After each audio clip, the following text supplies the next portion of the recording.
Yes, sir. I better get the microphone over here.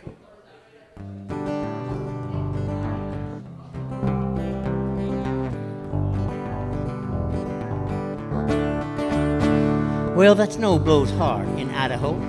Moving it, get you tired. Wife wants someplace warmer now that I've retired. Someplace with a sandy beach, less rain and cold and hail. A place where life is slower and winter's not like. Well, we headed out to find a home some way we've never been. A place where we can spend our days running with the wind.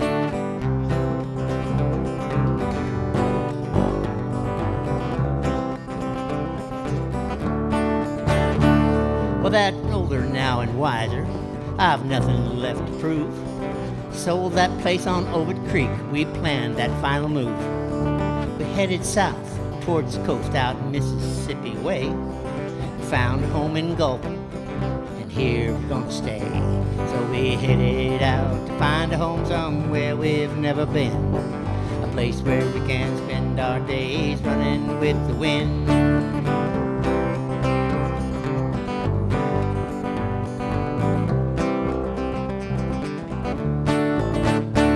Well, that snow blows hard in Idaho. I'm grateful we're not there. Here in Mississippi, the weather's mostly fair. We walk our dogs along the beach, we're sporting great big grins. Here in Mississippi, life is good again. So we headed out to find a home someplace we've never been. A place where we can spend those days running with the wind.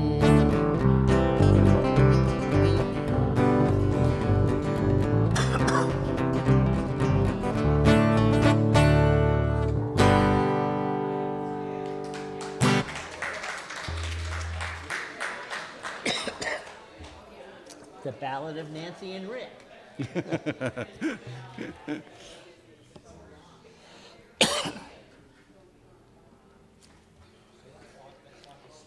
Yeah.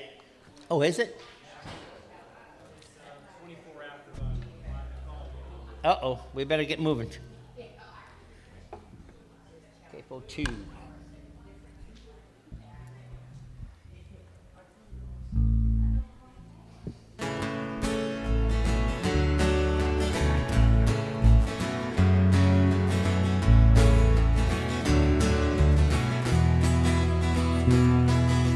How many roads must a man walk down before you call him a man? Yes, then how many seas must the white dove sail before she sleeps in the sand? Yes, and how many times must the cannonballs fly before they're forever banned? The answer, my friend, is blowing in the wind. The answer is blowing in the wind. Ooh, ooh,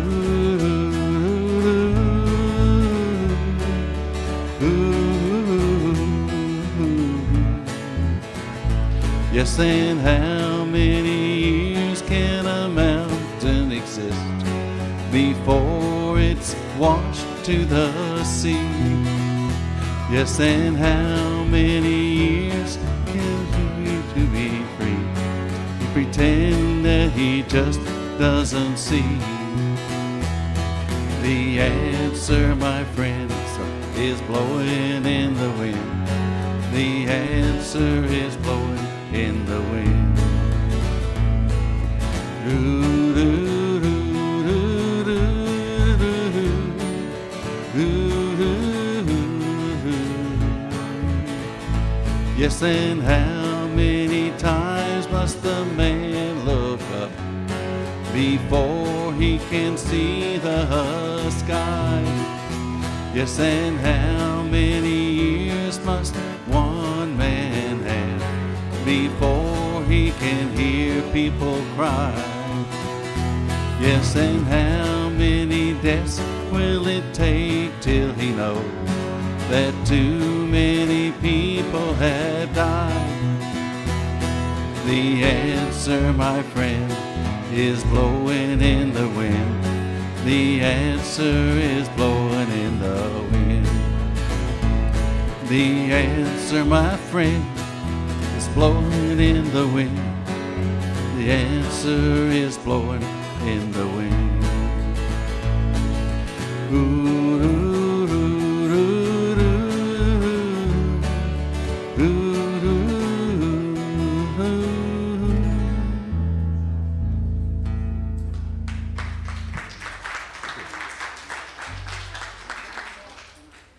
We have one more song for y'all this morning. And by the way, the first and third songs today are songs that Rick wrote. I always like to announce those because, no, I'm sorry, the third one's not, but it's his arrangement. My arrangement of Mahalia Jackson, who was one heck of a singer.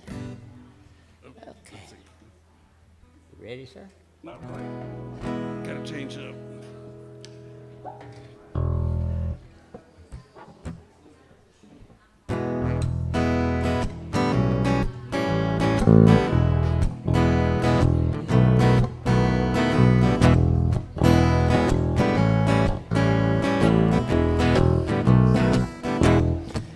Spirit is real, real to my soul.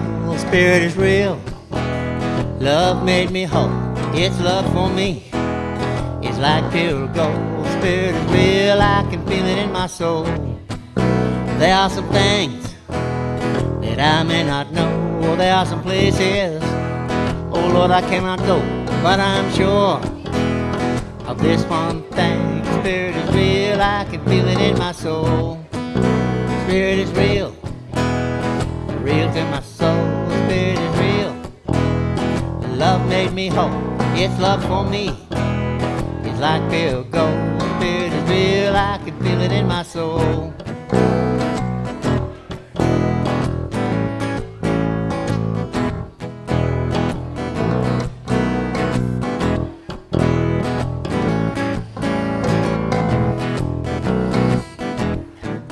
I can't say just how it feels, the joy in my soul.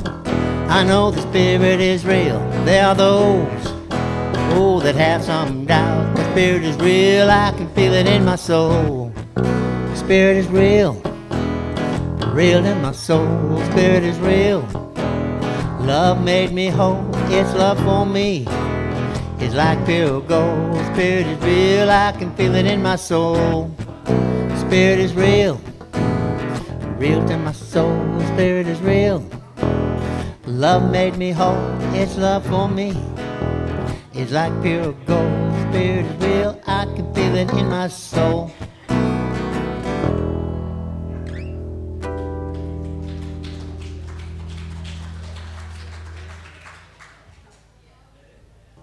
We're done. That's it. That's all, folks.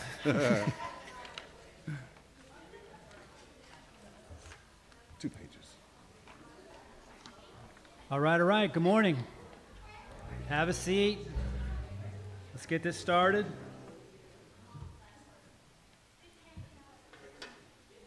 All right, come on. Good morning, everybody. Good morning, everybody. Let's sit down. It's 10:30. Are you doing another song? I think the opening song is God in everything. Oh, okay. Is that on the is that on the Do I welcome first, or do you start singing? You doing? I don't know. We can just start singing. At this point. I'm just a small emergency backup bass player. All right. So Am I supposed to? Are you guys supposed to continue one more song and then I come up? let's do that.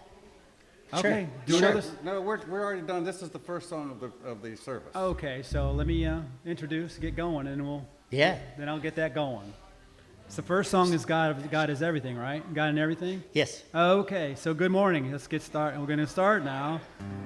Thank you, everybody, for coming to Unity of Gulfport. Please turn off your phones. Keep them quiet. And the first thing we're going to do, let's everybody stand. And we're going to sing the opening song from our two amazing artists up here, Joey and Lenny. God in everything.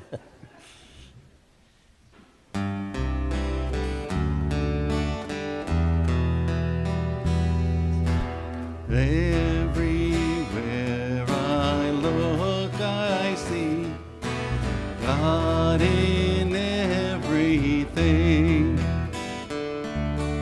Deep inside and all around me, God in everything. I can feel it in my beating heart, God in everything.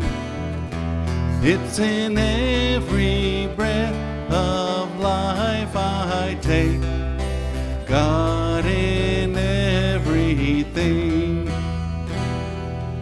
Everywhere I look, I see God in everything. Deep inside and all around me, God in everything. It's in every stranger's face I see God in everything. Brothers, sisters, family are we, God in everything. Everywhere I look, I see God in everything. Deep inside and all around me, God in everything. Mountain, valley, lake, and stream, God in everything. All creation beautiful and free, God in everything. God in everything.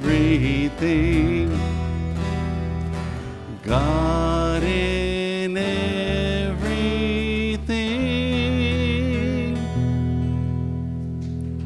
Very nice. Very awesome, as always. Welcome, everybody, again. We're going to do our opening prayer right now. Our opening prayer is for us to pray that we open our hearts and our minds to receive divine inspiration this morning at this very special place. May we allow the Spirit to inform us of what is ours to release and what is ours to embrace. We open up, we release, and we receive as the Spirit moves in, around, and in through us. And we are grateful for this glorious morning and all those who serve today of the gifts and for their talents. May we each be blessed in a very special way. Amen.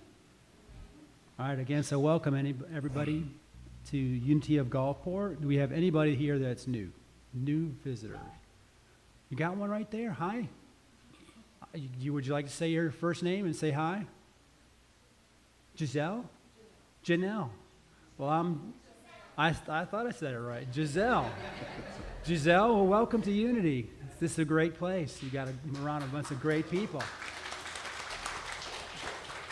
Perfect time. Come on in. We're welcoming Giselle. Come on in. Take a seat. Anywhere you like. Front row is wide open. Come on in. It's wide open. It's perfect. It'll fit everybody perfectly. And that's for all the people who are that can get into heaven with it. That's right. You're right there, one step away from the doors. All right, so thanks for coming in. So thank you, Giselle, for raising your hand. Welcome. And this visitor's packs, and maybe your mom can grab one of those and fill it all out for you in the back. So our weekly affirmation. Oh, do we have another person over there? Who's that? Lori, did you get a visitor's pack? Okay, so I don't have to say that part. We have Giselle and Lori. Well, Lori, where are you from? Well, thanks for coming over here to this side, to Harrison County. Thanks. You're very welcome. We love it here. I'm glad you're here. And you too, Giselle. Thanks for coming. All right, so folks, We're going to do our weekly affirmation right now. Our weekly affirmation is that we come together to affirm and to celebrate our unity. It's our oneness with each other and with the source of all that is. In that spirit of unity, let us pause to enfold in light and love all people in our community and in our world. The candle of unity, it signifies the light that's inside within each of us and our connection to the source of all that is. And so it is, and God bless you. So let us affirm. I have faith that God is my instant, constant, and abundant supply. I have faith that God provides ways when to human sense there is no way. And I have faith that God is guiding me in all ways. My health and my happiness and my success are assured. Awesome. So now we get some more music from our friends up here. It's the song Surely the Presence. Enjoy.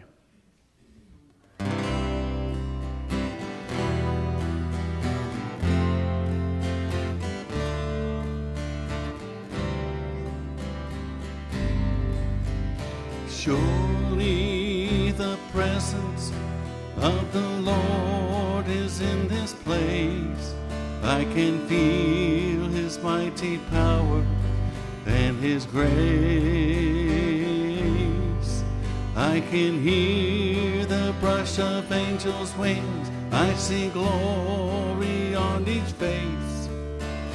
Surely the presence of the Lord is in this place.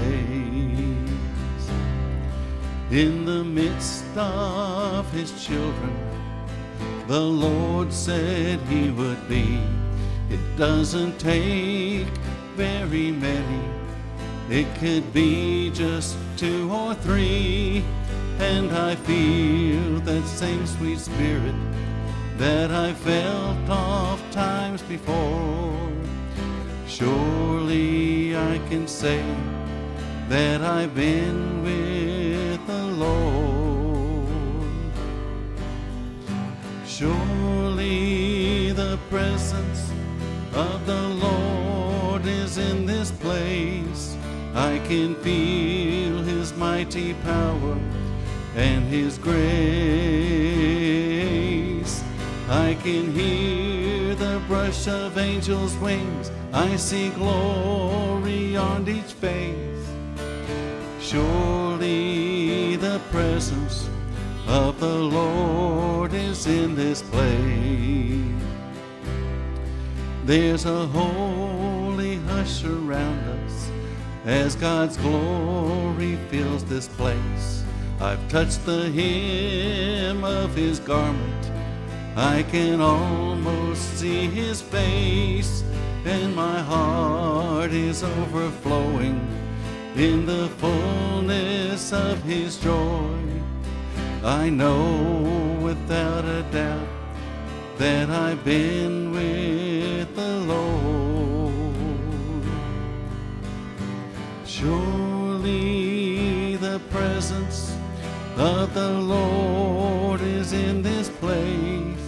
I can feel his mighty power and his grace. I can hear the brush of angels' wings. I see glory on each face. Surely the presence of the Lord is in this place. Surely the presence of the Lord is in this place.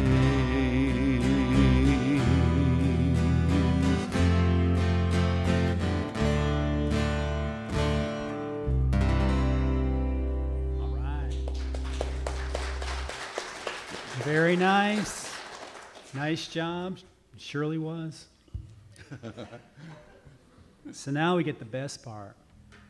We get to introduce our daily word speaker, and that is Miss Luna, like the moon. She's beautiful and smart, and she's got this right here. You want to stand on that step?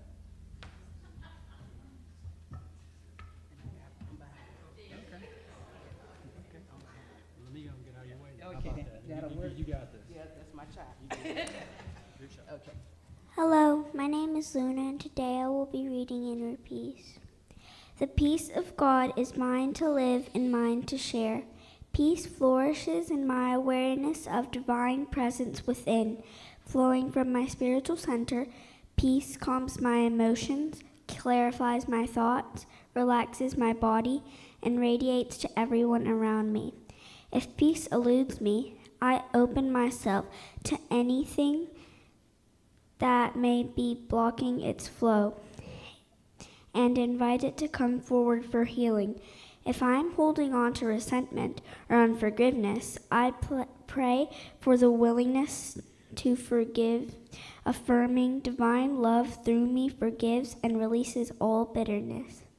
If fear and worry sip into my thoughts, I remember God is the only presence of power active in the universe, affirming fate dissolves fear and restores peace. I align my thoughts and feelings with God indwelling presence to live ever more peacefully. Let us then pursue what makes peace for us, mutual upbuilding. Romance 14:19.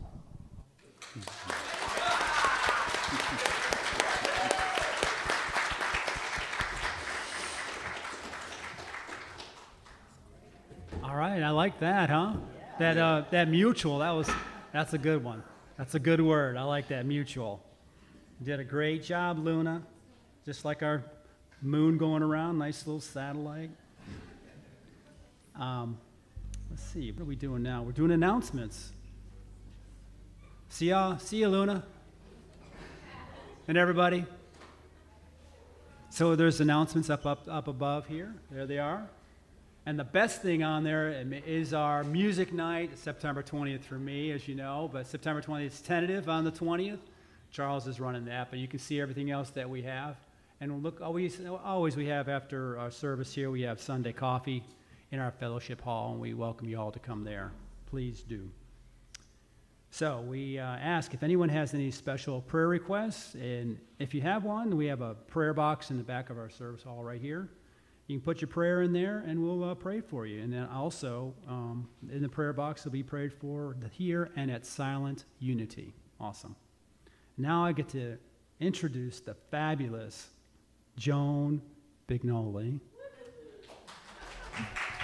She's going to do our meditation. She's all set up. And you're probably about right there.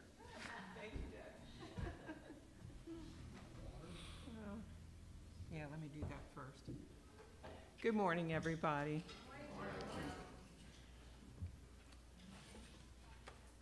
It's my privilege to be here this morning to talk to you about my topic. We've got some meditative music, is that right? Yes? Yeah. Okay. Sorry. So I'll go ahead with meditation. Yes? Mm-hmm. Sure. Okay. My topic today is the 7 Hermetic Principles. I'm going to incorporate this into my meditation. So if you'll close your eyes, take a deep breath, and allow the weight of your body to fall down, supported by your chair. Place your hands in your lap. Focus your attention in the middle of your forehead, between your eyes. Allow them to be soft, unfocused, relaxed. Just a blank slate. Recognize that the body is made up of energy. Mental. This is the first one. It knows itself as you. You are an idea. Recognize that we are the microcosm of the macrocosm. This is correspondence. Feel the vibrational patterns flowing through your body, from below, from your feet going up. This creating a toroidal field. This is vibration. Imagine the electrical currents that run through your body. This is the nervous system, the electric fire of spirit, positive and negative. This is polarity. Feel the rhythm of your breath, in and out, the rhythm of your heart, responding to the electrical impulse, keeping the vital life force circulating in the body. This is rhythm. Be aware that all sensory information has a cause and effect at all times, reacting to the environment. Input, output. This is cause and effect. You know yourself as one gender, but you are, in fact, both. One plays a minor role, the other one plays a major role. This is gender. We recognize these systems which make up the whole, that is us, our physical, emotional, and mental bodies or attributes. We are grateful for all. We are grateful for the consciousness that brought us into being. We honor our bodies, emotions, our minds, and we say thank you, thank you, thank you. And when you're able, bring your focus back here and now.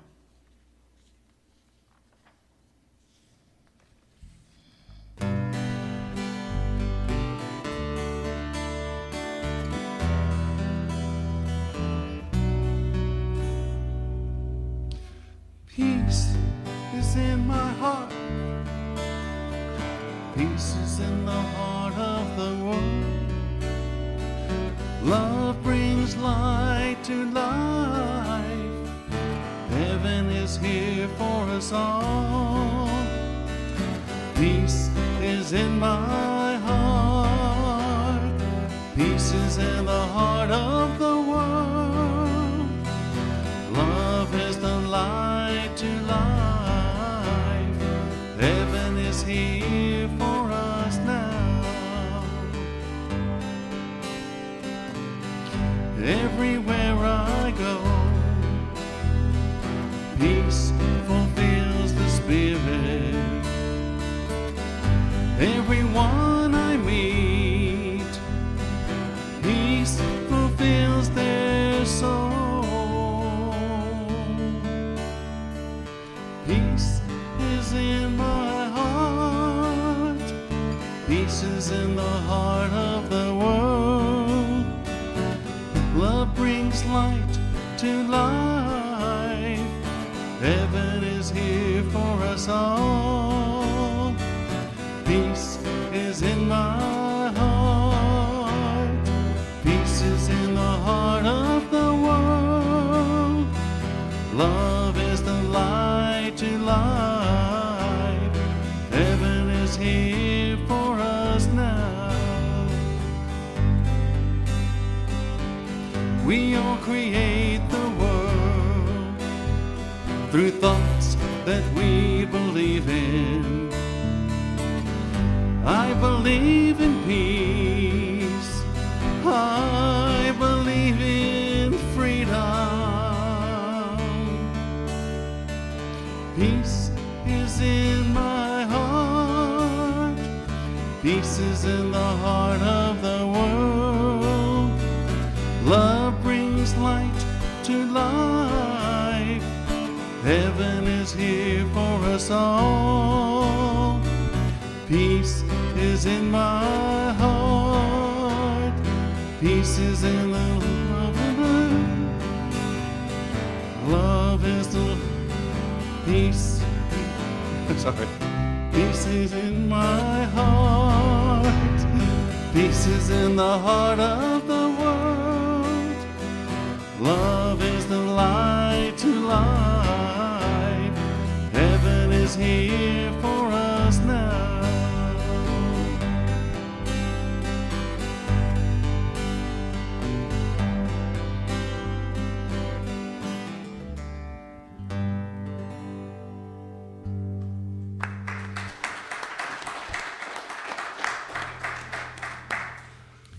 I just realized I don't have the, yeah, I don't know. Okay. Shall I just tell you, Janet? Okay. Thank you. Usually Andrea's up here, and I didn't see her today, so thank you. Thank you. The beautiful music this morning. Again, welcome everybody. Thank you for coming. I'm really pleased to be here and share this information with you. I hope it doesn't bore you. It really fascinates me, so I hope it does you too. I don't know how many of you have seen the Olympics on television this past week, how fabulous it's been. But we don't usually watch sports, but this has been an extremely wonderful example of human ability and strength. And I don't know if you also noticed that the participants, they're all cheering for each other. They're all cheering for each other. How wonderful that is. And also, the commercials that are coming on television are also spreading that idea of let's help one another. I mean, wouldn't that be great if we heard that and did that every day of our lives? So, to my talk. Hang on, because this is a lot of information. So, the 7 Hermetic laws or principles of the Kybalion. This is a little novel that was written, a little book, I should say, that was written a long time ago. So everything that has form comes into existence through protocol, a set of laws, just like we have blueprints for buildings and so forth. All things in all dimensions follow these laws in order to come into being. The butterfly, we see it starts out as an egg, but did you know that it has all the information it needs in order to transform into the new form that it becomes? So that nature knows this, and it builds accordingly. So this book, the Kybalion, the Hermetic Philosophy by the 3 Initiates, this message is mostly that material, but also comes from personal inspiration, I'll say. So the ancient wisdom that these 3 authors of this book brought to the world when it was first published in 1908 comes from ancient Egypt and Greece.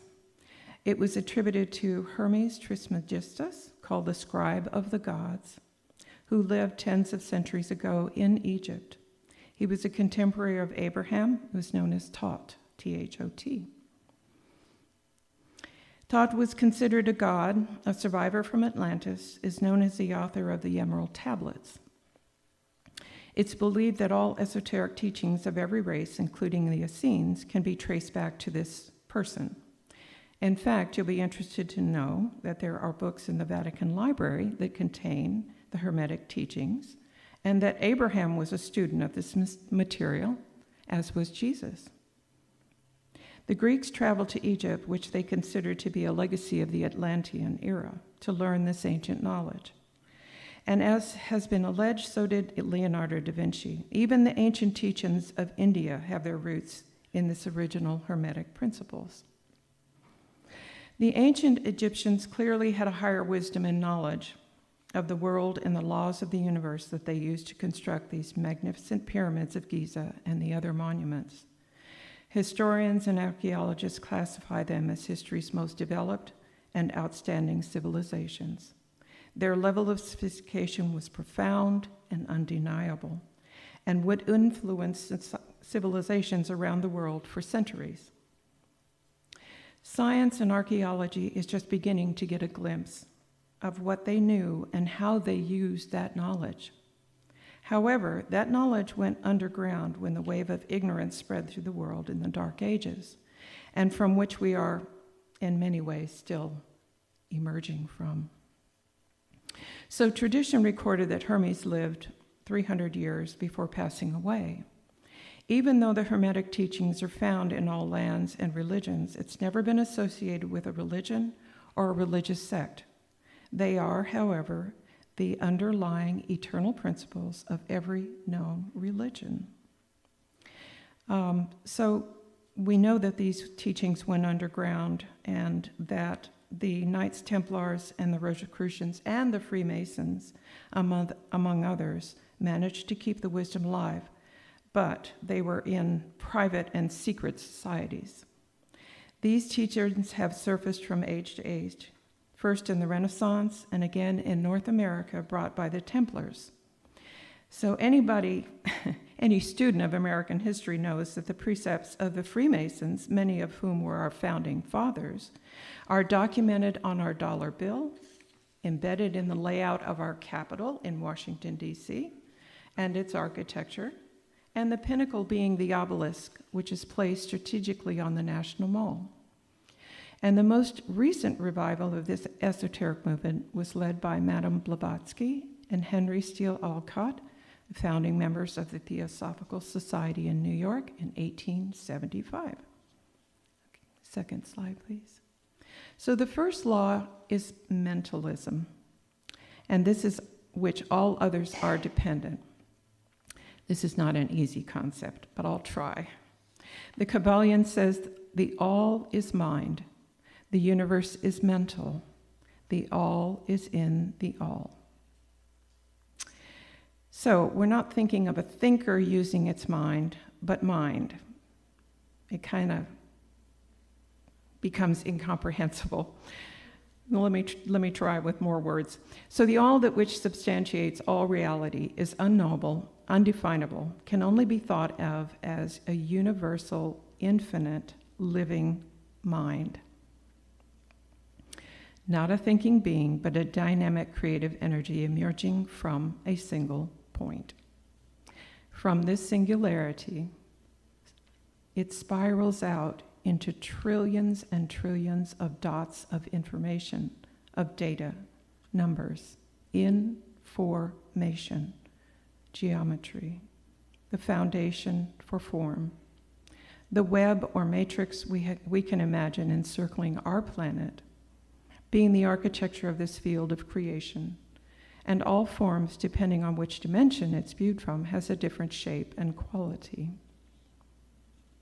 This principle explains the true nature of what we know as matter, energy, and force. And also remember that all the information and qualities from the original is transmitting out, dividing itself billions and billions of times. This is true for all that has and will ever manifest. And we too, part of that creation, carry that information and quality of the one. The all is in us.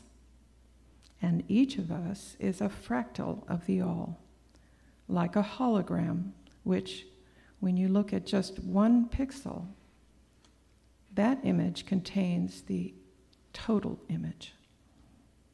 So think about that for a minute. So from the author Federico Feijin in his book, Irreducible Consciousness, Life, Computers, and Human Nature, he writes, consciousness, free will, and life exist from the very beginning as constitutive, that's a big word, properties of the holistic whole, the one, that allow the evolution of the inanimate universe. While he uses this word inanimate, I would say that what appears as inanimate seems as such from our human perspective. The universe is a mental creation, a living thing, and everything is sustained in the mind. This means that you and I, as one of these little dots, these codes of energetic information, are in essence a crystallized thought form or collection of data, information in a particular pattern, body, in this dimension. We're not separate from it or outside of it, as is every other consciousness, from the chemical elements all the way up to the planets in the cosmos.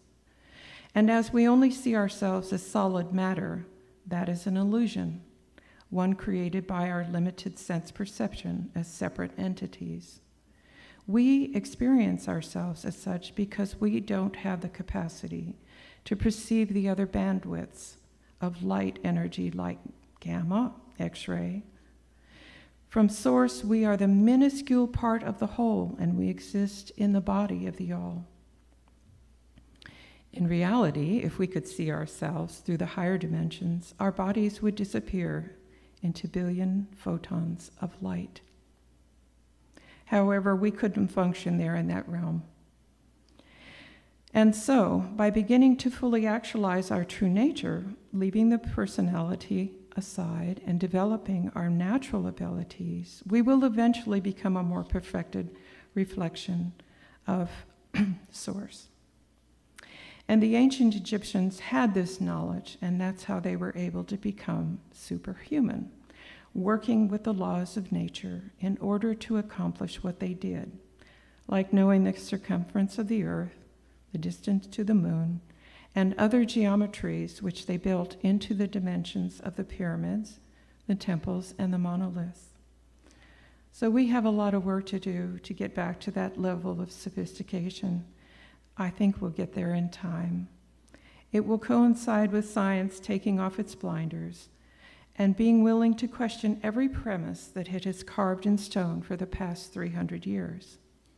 In the meantime, it's our gift to do the same, allowing new information to come in which will broaden our understanding of ourselves. Evolution happens when we question everything we think we know, allowing a more expanded consciousness and perspective. Remember what Einstein said, we can't solve our problems with the same level of thinking we used when we created them. And when the solution is simple, God is answering. The all-being mind, a creative plenipotentiary, complete full power, and we, as a result of that mind, learning to work with and through the human mind, can then begin to realize how truly limitless we are. We have all the tools we need within, and this is what Jesus was trying to tell us and demonstrate. We must also, therefore, take off our blinders and go much deeper. What is required is allowing change to happen through us, conquering apathy and skepticism. Okay, this third slide, please. And so the second law is the principle of correspondence.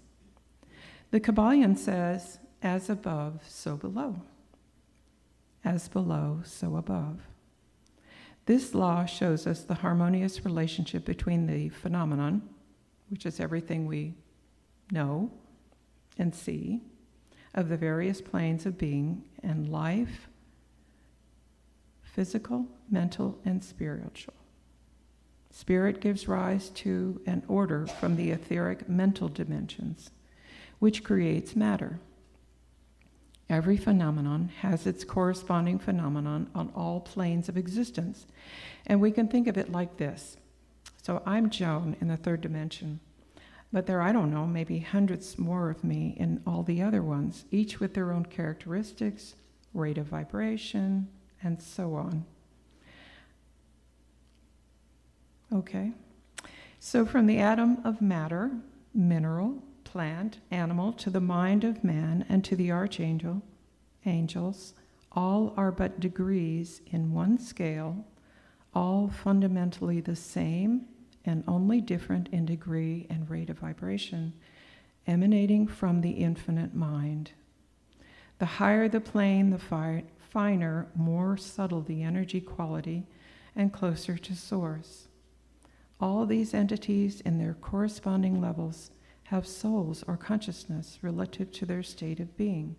For instance, we know that plants from the ecosystems form ecosystems where there is transmission of information and nutrients between the members, just as birds get information from the Earth's magnetic field in order to navigate.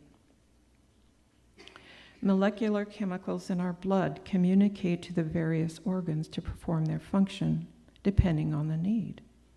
This means from one level of consciousness to another, there is correspondence. If we look at these familiar systems, it's easy to understand that a form and its function of any phenomenon can have a corresponding form of energy on another plane, another dimension. Let me wet my whistle here. Okay, we'll have the next slide. The third law is the principle of vibration. This one's probably most familiar to most of you. Nothing rests. Everything moves. Everything vibrates. This explains that different manifestations of matter, energy, mind, and even spirit result from different rates of vibration.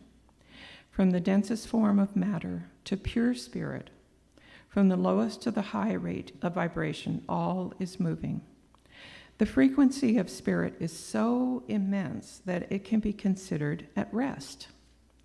Like when a wheel is in motion, spinning so fast, it appears to be motionless.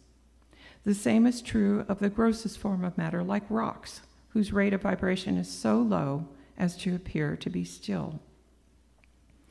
Between these two poles are millions of varying degrees of vibration. And when we observe ourselves and things in our world, we can only see at the speed of light, a kind of momentariness, like a series of frames of pictures. However, these phenomena are vibrating at a speed faster than the speed of light, so they appear solid and stationary. Knowing that the higher planes manifest the lower ones from spirit to matter, then whatever our state of consciousness is what the universe brings to us, what we can see and experience. Therefore, when we raise our thoughts to a higher frequency from negative to positive, we can manifest what we desire by using our natural creative abilities. Our thoughts, working on the mental plane, go out into space and are answered in kind. Like attracts like. And this is one of the points I talked about in my last message, which means when you are broadcasting gratitude, you can't even imagine or begin to know how the answer from Source and what degree it is to return to you. You do this by asking this question: how can I be of service today? Instead of, what have you done for me lately? Some years ago, when I started on this path, I remember the first task I began working on. I was learning to transmute my emotions. Transmutation is the passage from one state of being to another through the agency of fire. And by fire, I mean fire by friction. This is the agency of the soul and its ability to merge spirit and matter to bring about change and constant mutation. And this is how I did it. Whenever I felt my negative reaction emotions start to be triggered, you know those ones, right? You know when it happens. Your face gets flushed, your heart speeds up, you kind of feel trapped. I would get still, I would breathe, I would be in the moment. I allow the emotions to wash through me without reacting. I was training my emotions and my brain to work together instead of letting my emotions hijack my mind. So holding these two ideas in my mind at once, recognizing my feelings, and then consciously deciding what to do with that energy. By choosing not to react emotionally, unconsciously, and better yet, to react with compassion, translates in the body energetically by moving the energy from a lower chakra to its higher corresponding one. This is not suppressing the emotion, but rather transmuting it from frequency of the astral or emotional body to that of the mental body, a higher frequency. Doing this quiets the emotion, the energy of the lower chakra, and makes the higher one more active and dominant and expanded. By expanded, I mean the energy from the denser material is transmuted to a more subtle, less dense energy vibration, more light than matter. So practicing this over and over and over, I'm able to do this most times, which is extremely satisfying and liberating. And I don't say this to congratulate myself, but only to demonstrate which is perfectly natural and attainable. This shows the ego is trainable under the will of the mind. Now, this doesn't mean I'm not moved by scenes of suffering or cruelty in the world, because I am. I've simply learned to work with it more productively. And the added benefit is that I became more non-reactive. And so did my husband. Win-win. So science has shown how our brain waves operate at different levels of frequency. Energy moves in forms of waves, and frequency is a measure of time between waves. The higher the frequency, the shorter the distance between waves. You can imagine that like on the ocean, when you see the waves coming in at a certain rate, that's called a frequency. And so, by the way, did you know that your brain waves are vibrating at about the same frequency as our planet? These are called the Schumann resonances. Does this give you some idea about the ecosystem we call Earth and our place in it? So learning to transmute the energy from the lower chakras is one step towards freedom and harnessing our innate power. When we focus our attention on the opposite polarity of an idea, such as from fear to love or resentment to compassion, then we become more spiritually adept.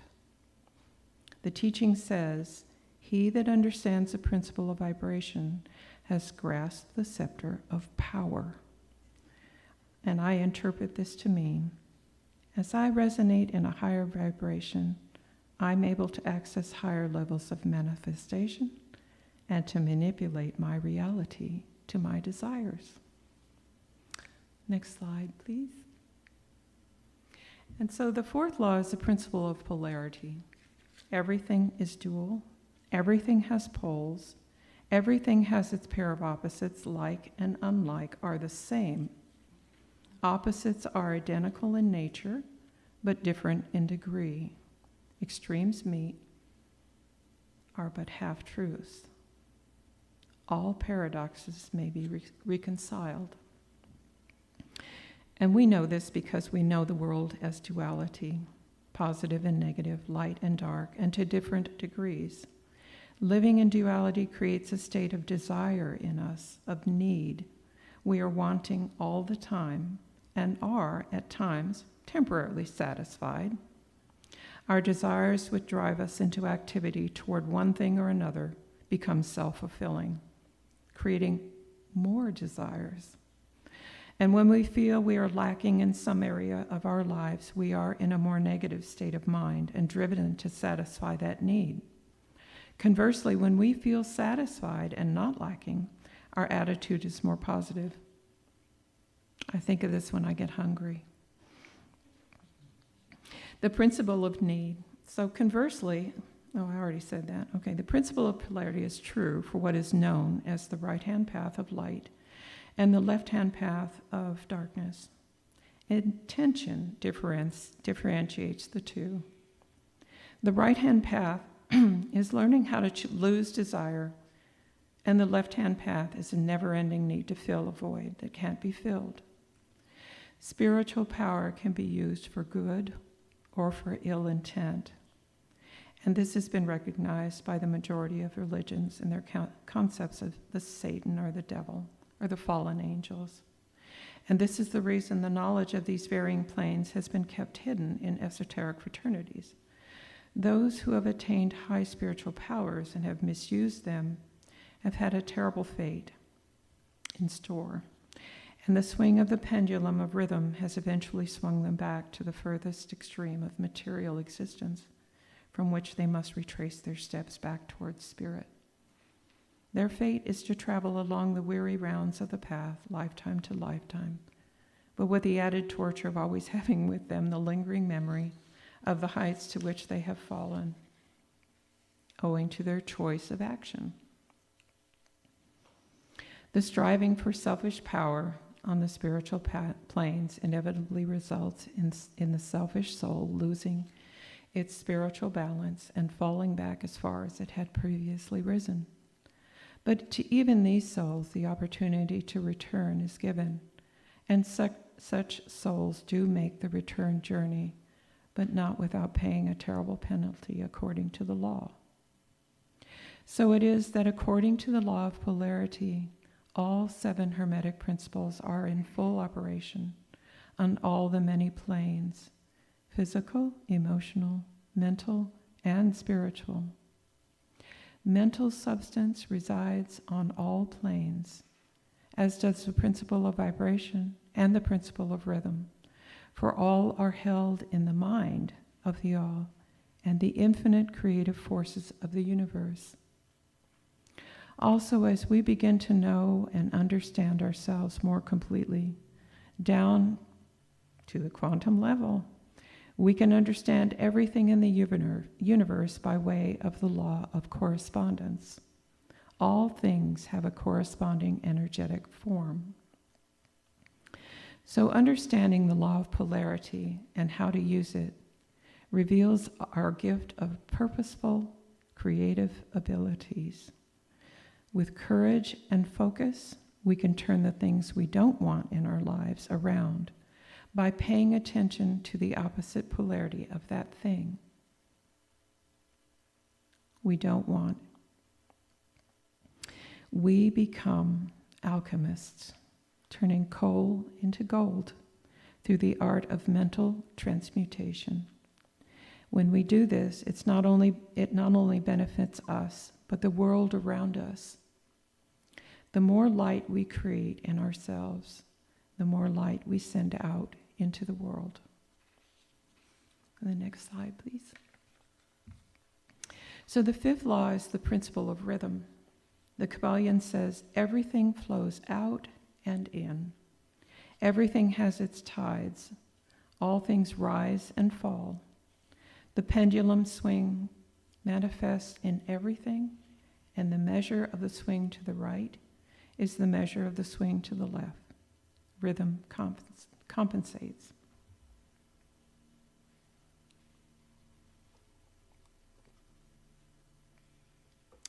So everything has an inflowing and an outflowing movement, an ebb and a flow, like our breath, like the tides on the beach. Rhythm is closely related to the principle of polarity. There is always an action and then a reaction manifesting in all affairs and phenomena.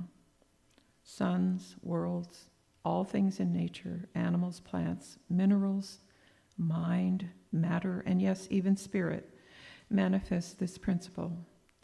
We know of creation and destruction of worlds, the rise and fall of nations, in life history of all things, and finally in the mental states of man.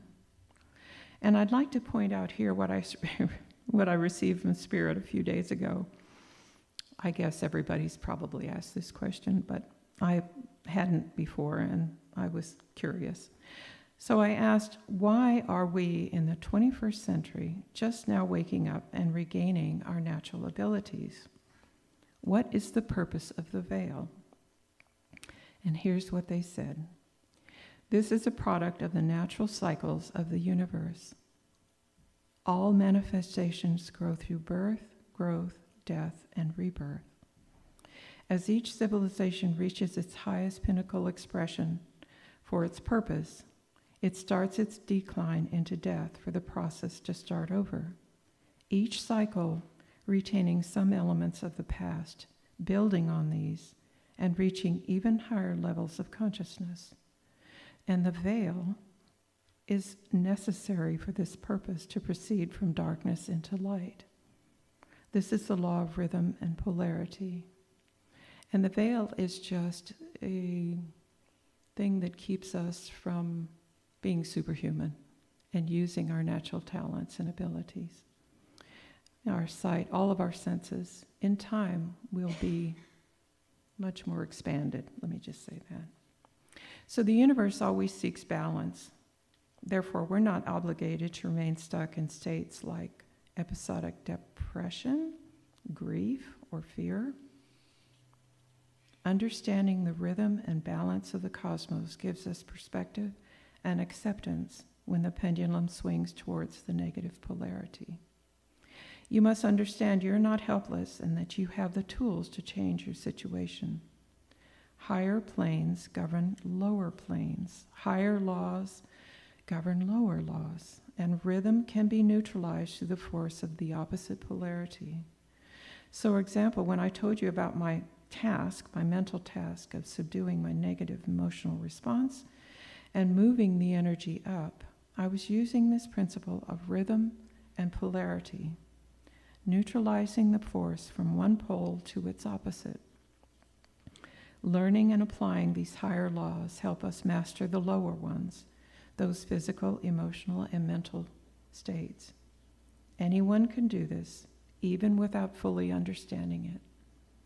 The pendulum ever swings, although we may escape being carried along with it if we identify with the soul and not the body, setting our attention on balance in all our ways of being. Next slide. So the last two laws I'm going to touch on briefly, since these are mostly self-evident, and they don't need much explanation. So the sixth law is the principle of cause and effect. The Kabbalion says every cause has its effect, and vice versa. Everything happens according to law. Chance is but a name for a law not recognized, and there are many planes of causation, but nothing escapes the law. This principle embodies the truth that the law pervades the universe, and nothing happens by chance. That which we call chance is a reaction to what we are most often unconscious of. And I think you'll remember Reverend Judy gave us an example of this a while back in one of her recent messages when she told us that when she takes her walks, she can attract money. She finds money wherever she goes. Cause and effect, right? And she said what she started doing was she would stop and she'd ask herself, what was I just thinking? And there's her answer. In other words,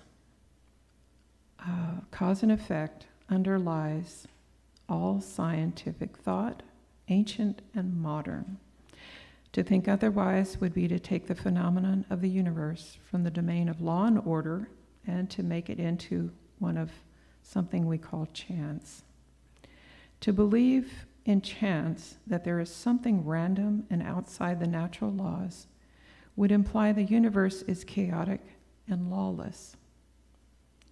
Most believe in chance from a misguided idea that everything, including ourselves, is separate. Therefore, knowing this law, raising our level of consciousness, becoming our own masters, we can be causers in our lives for what we want instead of suffering the effects of what we don't want. We use the principle instead of it using us. We recognize and obey the causation of the higher planes that rule in this dimension. Next slide, please. So the last law is the principle of gender. And the Kabbalion says gender is in everything. Everything has its masculine and feminine principles. Gender manifests on all planes. And I think we can think of this as positive and negative too. It's like, it reminds me of polarity in a lot of ways. We know this for all creation, as evidenced in the animal kingdom, which we're a part of. However, it's not true only in the physical plane, but in all the others as well. We know it is male, female, positive, and negative. This principle works ever in the direction of generation, regeneration, and creation. Every phenomenon contains male, positive, and female, negative aspects within. This teaching is fundamental to understanding the philosophy of mental and spiritual creation, generation, and regeneration. And last slide. So, in conclusion, I hope I haven't made you fall asleep. This true hermetic transmutation is a mental art. The universe being mental is ruled only by mentality. And so if this is true, then mental transmutation must change the conditions and phenomenon of the universe. Mind then must be the highest power affecting phenomenon.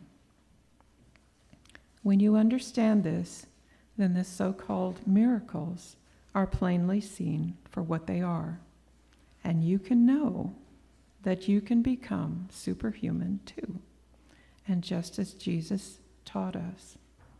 These things you will do, and even greater. Thank you.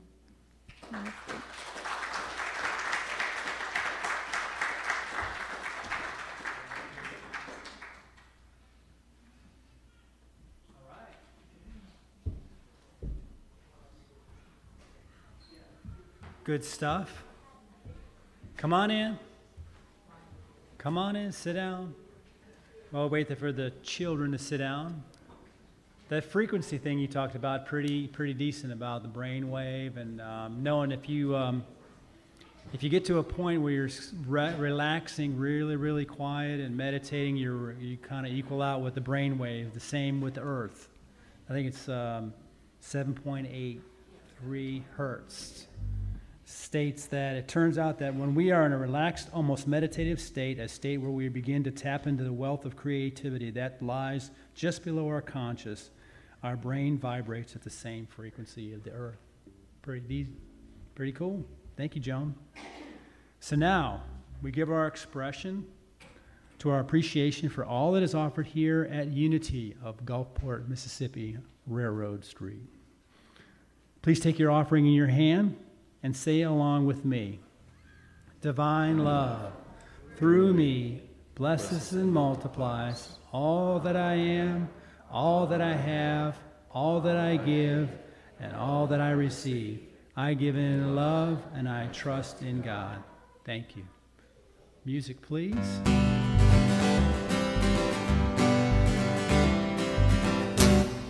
We love you. We bless you. We truly appreciate you. We behold the Christ in you. We love you. We bless you. We truly appreciate you. We behold the Christ in you.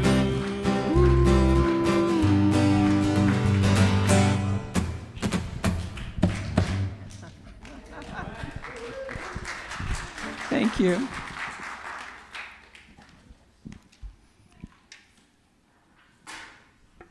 We want to thank those that were able to give this morning.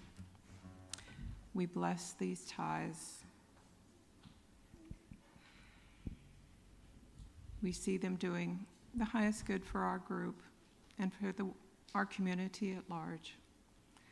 May they bless the receiver and the giver tenfold, heaped up, pressed down, and running over. Amen. And now let's bless our children, our youths.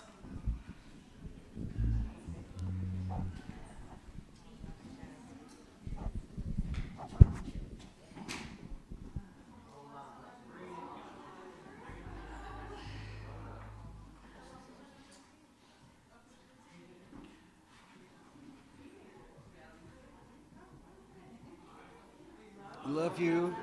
We bless you. We appreciate you. We behold the Christ in you, empowering you to do great things. And so it is.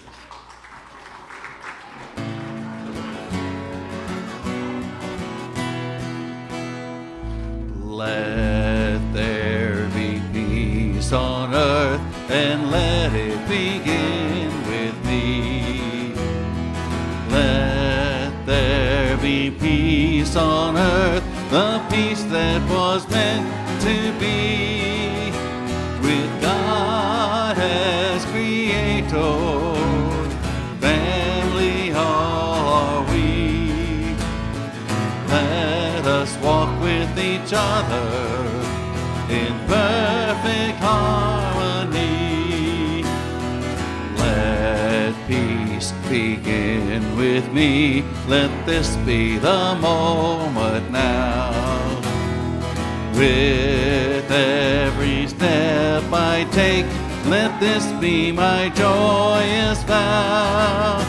To take each moment and live each moment in peace eternally.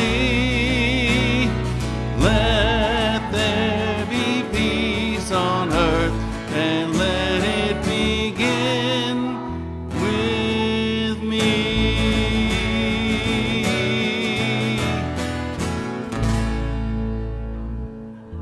God surrounds us, the love of God enfolds us, the power of God protects us, the presence of God watches over us. Wherever we are, God is, and all is well.